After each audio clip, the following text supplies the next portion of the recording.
Sejak hari pertama saya menerima amanah ini, saya sangat menyadari akan ada banyak gelombang yang harus dihadapi. Akan banyak tantangan yang harus diselesaikan. Tapi dari awal saya juga yakin dan sangat percaya bahwa saya tidak sendirian. Ada cita-cita dan harapan masyarakat. Ada dukungan dan doa dari rakyat yang selalu mengiringi dan menguatkan. Senyum, sapa, dan doa Bapak Ibu dan saudara-saudara sebangsa setanah air semua adalah sumber kekuatan saya. Dan hari ini 16 Agustus 2024 di momen terakhir saya dan Profesor Kiai Haji Ma'ruf Amin berdiri di sini. Ini kan? Izinkan kami menyampaikan terima kasih yang tulus, terima kasih yang sebesar-besarnya kepada Bapak Ibu semua, kepada seluruh rakyat Indonesia dimanapun berada, yang selama 10 tahun ini telah dengan kuat bersama-sama melintasi tantangan demi tantangan, menapaki langkah demi langkah, dan menghadapi terjadinya perubahan demi perubahan. Sehingga kita sebagai sebuah bangsa yang besar bisa sampai pada titik ini. Titik yang bisa menjadi titik lontar untuk menggapai kemajuan bersama di masa yang akan datang. Alhamdulillah, selama 10 tahun ini kita telah mampu membangun sebuah fondasi dan peradaban baru dengan pembangunan yang Indonesia sentris. Membangun dari pinggiran, membangun dari desa, membangun dari daerah terluar, sehingga sampai saat ini kita telah membangun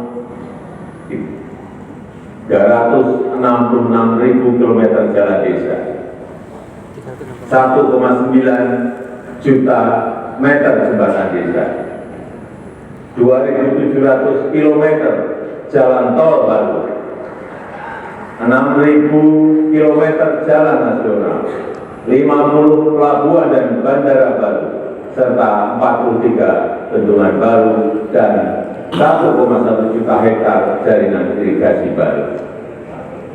Sehingga kita berhasil menurunkan biaya logistik dari sebelumnya 24% menjadi 14% di tahun 2023. Sehingga kita bisa meningkatkan daya saing dari sebelumnya peringkat 44 menjadi peringkat 27 di tahun 2024. Sehingga kita mampu memperkuat persatuan kita akan akses yang lebih merata dan berkeadilan. Selain itu, ketangguhan kita sebagai sebuah bangsa juga terbukti dari daya tahan kita dalam menghadapi pandemi COVID-19, dalam menghadapi perubahan iklim, dan dalam menghadapi geopolitik dunia yang semakin memanas. Patut kita syukuri, alhamdulillah, Indonesia merupakan satu dari sedikit negara yang mampu pulih lebih cepat, bahkan terus bertumbuh. Pertumbuhan ekonomi kita terjaga di kisaran 5%, walau banyak negara tidak tumbuh, bahkan melambat. Wilayah Indonesia Timur seperti Papua dan Maluku justru mampu tumbuh di atas 6%. Dan Maluku Utara mampu tumbuh di atas 20%. Inflasi juga terkendali di kisaran 2-3%. Saat banyak negara mengalami kenaikan yang luar biasa, bahkan ada yang mencapai lebih dari 200%. Angka kemiskinan ekstrem mampu kita turunkan dari sebelumnya 6,1% menjadi 0,8% di tahun 2024. Angka stunting juga mampu kita kurangi dari sebelumnya 37% menjadi 21,5% di tahun 2023. Dan tingkat pengangguran juga mampu kita tekan dari sebelumnya 5,7% menjadi 4,8% di tahun 2024. Upaya perlindungan bagi masyarakat ekonomi bawah juga telah memberi manfaat luas bagi masyarakat. 361 triliun rupiah anggaran Kartu Indonesia Sehat selama 10 tahun ini telah digunakan untuk membiayai layanan kesehatan lebih dari 92 juta peserta JKN per tahunnya, mulai dari usia dini sampai lansia yang tersebar di seluruh Indonesia. 113 triliun rupiah anggaran Kartu Indonesia Pintar selama 10 tahun ini telah digunakan untuk pendidikan lebih dari 20 juta siswa per tahun, mulai dari SD sampai SMA, SMK di seluruh tanah air Indonesia. 225 triliun rupiah anggaran program Keluarga Harapan selama 10 tahun telah dimanfaatkan untuk meningkatkan ekonomi sekitar 10 juta keluarga kurang mampu per tahunnya. Dan 60,3 triliun rupiah anggaran prakerja selama 5 tahun telah dimanfaatkan untuk menambah keahlian 18,8 juta pekerja yang tersebar di seluruh tanah air Indonesia. Ini adalah pembangunan yang kita cita-citakan bersama, pembangunan yang menyentuh semua lapisan masyarakat, pembangunan yang memberi dampak bagi masyarakat luas, dan pembangunan yang membuka peluang untuk tumbuh bersama-sama. Bapak Ibu, saudara-saudara sebangsa dan setanah air, di sisi lain kita juga telah mengambil langkah besar untuk meningkatkan produktivitas dan nilai tambah dengan tidak lagi mengekspor bahan mentah, tapi mengolahnya dulu di dalam negeri. Lalu banyak negara lain yang menggugat, menentang, bahkan berusaha menggagalkan. Tapi kita sebagai sebuah bangsa yang berdaulat, sebagai bangsa yang besar, kita tidak goyah, bahkan terus maju untuk melangkah. Dimulai dari nikel, bauksit, dan tembaga yang akan dilanjutkan dengan timah, serta sektor potensial lainnya seperti perkebunan, pertanian, dan kelautan. Alhamdulillah, sampai saat ini telah terbangun smelter dan industri pengolahan untuk nikel, bauksit, dan tembaga yang membuka lebih dari 200.000 lapangan kerja dan meningkatkan pendapatan negara lebih dari 158 triliun rupiah selama 8 tahun ini. Kita ingin kekayaan yang ada di negeri ini, anugerah Allah Subhanahu wa Ta'ala, untuk negeri ini dapat dikelola sebesar-besarnya untuk kepentingan rakyat, dapat dimanfaatkan semaksimalnya untuk kesejahteraan rakyat. Oleh sebab itu, kita juga telah mengambil aset kita kembali yang selama puluhan tahun dikelola oleh pihak asing, yang selama puluhan tahun diambil manfaat besarnya oleh pihak asing seperti Freeport, Blok Rokan, dan Newmont. Alhamdulillah, semuanya itu bisa kita ambil alih kembali.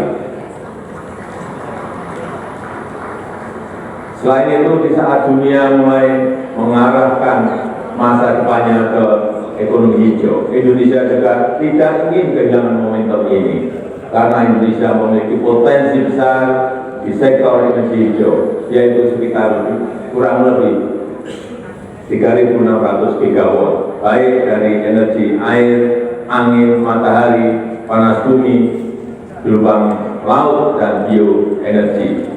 Sehingga kita terus konsisten mengambil bagian dalam langkah dunia melakukan transisi energi secara hati-hati dan bertahap, karena transisi energi yang ingin kita wujudkan adalah transisi energi yang berkeadilan, yang terjangkau dan mudah diakses bagi masyarakat.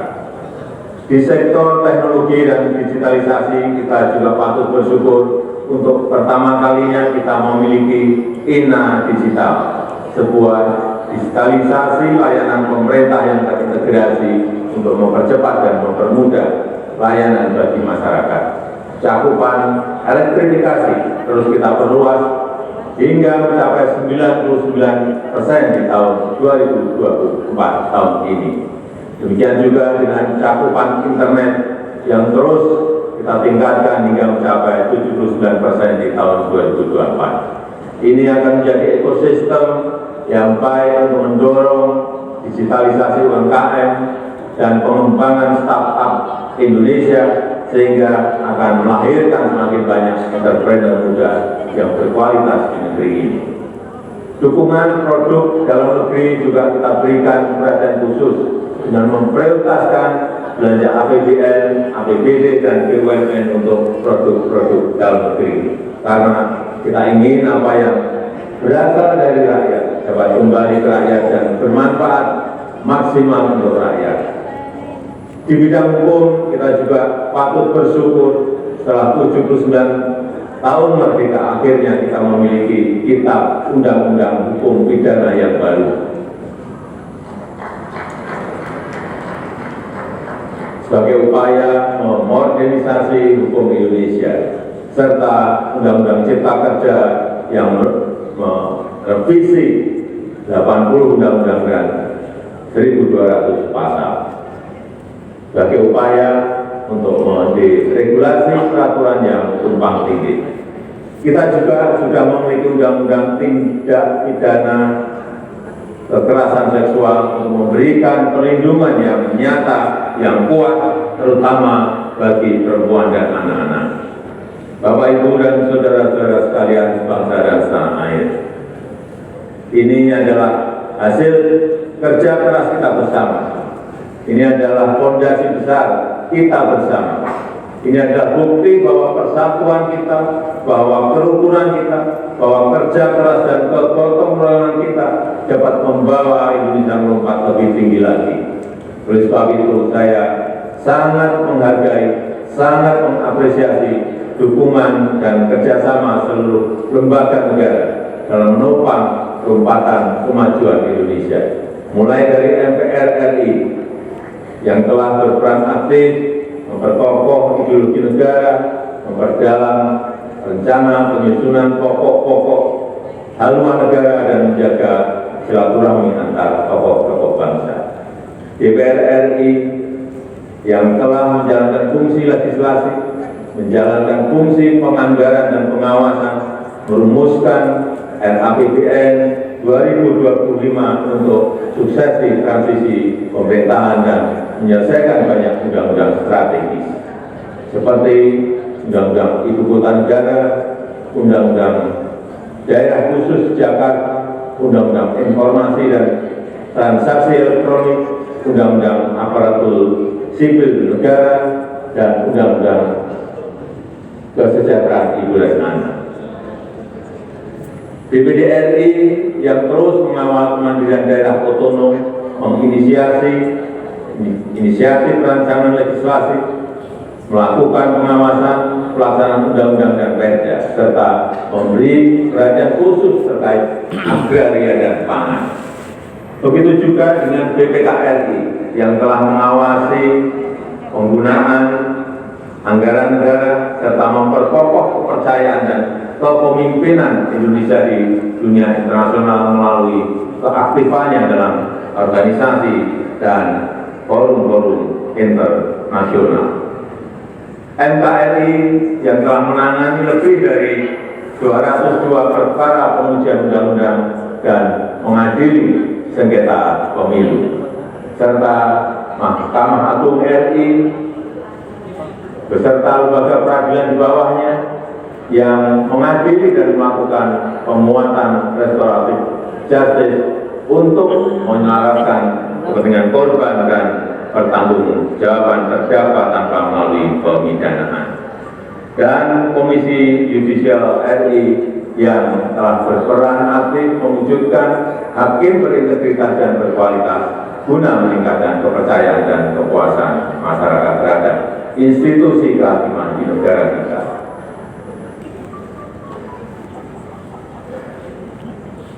Bapak, Ibu, saudara-saudara sebangsa dan setanah air,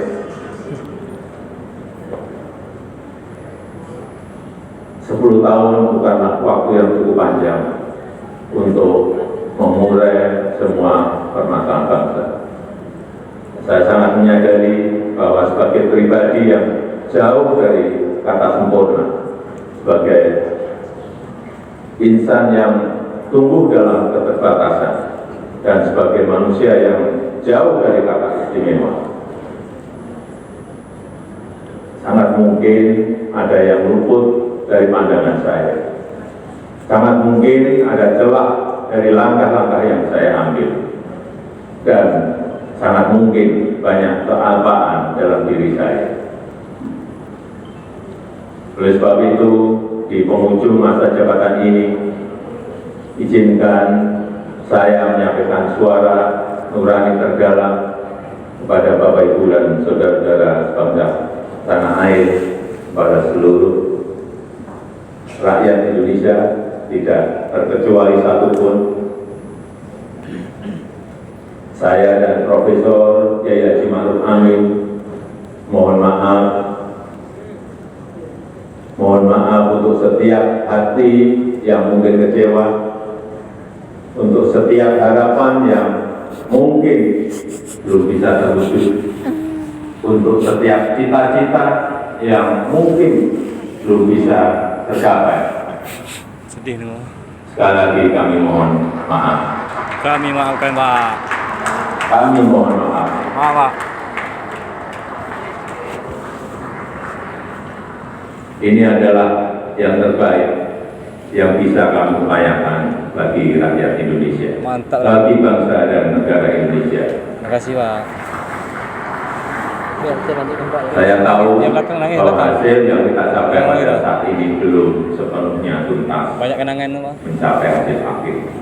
Belum Sedih. sepenuhnya Sedih, sesuai sedih. dengan harapan dan keinginan Bapak Ibu semua. mulai gosok baju. Namun saya yakin dan percaya dengan persatuan dan kerjasama kita, dengan keberlanjutan yang terjaga, Indonesia sebagai negara yang kuat dan berdaulat akan mampu melompat dan menggapai cita-cita Indonesia emas di tahun 2045. Bagi ke rumah. Terakhir, pada Presiden terpilih Bapak Jenderal TNI Purnawirawan Prabowo Subianto, tahun depan insya Allah Bapak yang akan menyampaikan pidato kenegaraan. Nanti pada tanggal 20 Oktober 2024, izinkan saya menyerahkan tongkat estafet kepemimpinan ini kepada Bapak Prabowo Subianto. Mantap. Izinkan saya juga menyerahkan semua harapan dan cita-cita masyarakat Indonesia, dari Sabang sampai Merauke, dari Miangas sampai Pulau Rote, dari pinggiran, dari daerah terluar, dari desa dan dari pusat kota, kepada Bapak. Sap. Wis.